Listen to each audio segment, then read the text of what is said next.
Hey guys, in this video I'll show you how to sync slicers in Power BI.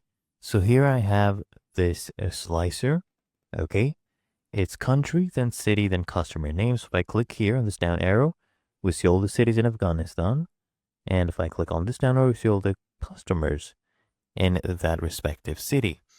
Now, all we need to do is come here to view and then come here to sync sliders. Click on this.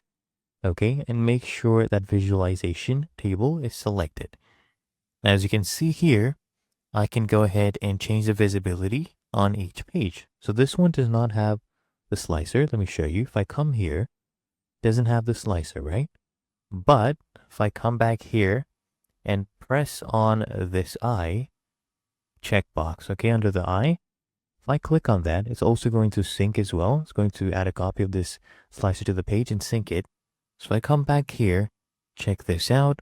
We have the slicer and it's synced because I had already selected Afghanistan. So I come back here and you can repeat this same process for all the other places. Okay, can come here and sync and it will be added to all of them as well. Really that easy and simple.